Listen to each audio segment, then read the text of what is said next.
విలువ లేని చోట మాట్లాడకూడదు. ప్రేమ లేని చోట ఆశపడకూడదు.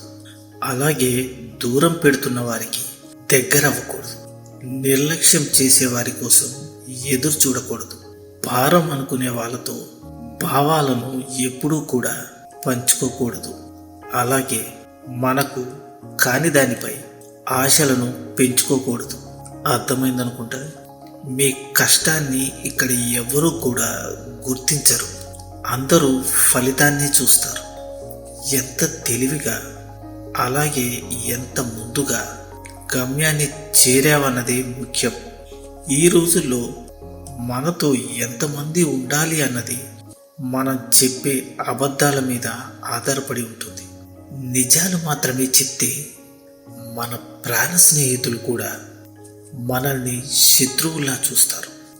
మాట్లాడాలని మనసులో ఉంటే ఎలా అయినా మాట్లాడతారు.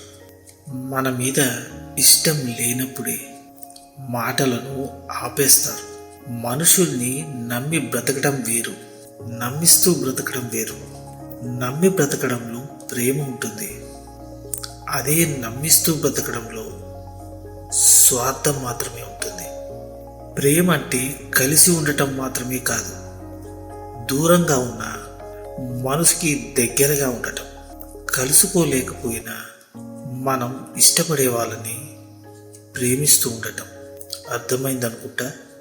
నిద్రపోయేటప్పుడు ప్రశాంతంగాను, నిద్ర లేచేటప్పుడు సంతోషంగా ఎవరైతే ఉంటారో వారే నిజమైన కోటీశ్వరులు. గుర్తుంచుకోండి. ఈ రోజుల్లో డబ్బు లేకపోతే స్నేహం ఉండదు, ప్రేమ కూడా ఉండదు, సమాజంలో గౌరవం ఉండదు. అసలు మనం కలలు కన్నా జీవితమే ఉండదు. మౌనం స్త్రీ యొక్క అతి పెద్ద రోదన. ఆమె మాట్లాడకుండా ఉందంటే ఆమె హృదయం మాటలను కూడా వెతుక్కోలేనంత అలసిపోయింది అని అర్థం. గుర్తుంచుకోండి. జరిగేది జరగనివ్వు. జీవితాన్ని ఒక ప్రవాహంలా వెళ్ళనివ్వు. రావాల్సిన సమయంలో సరైన మలుపు ఖచ్చితంగా వచ్చి తీరుతుంది. ఈ రోజుల్లో ఎంత తక్కువగా మాట్లాడితే అంత విలువ, ఎంత దూరంగా ఉంటే అంత గౌరవం.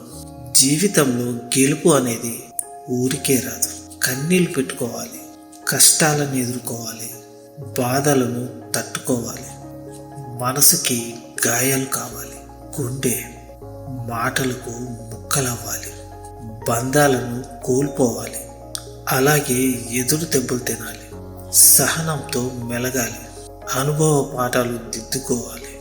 అప్పుడే గెలుపు అనేది నీ సొంతం అవుతుంది. గుర్తుంచుకోండి.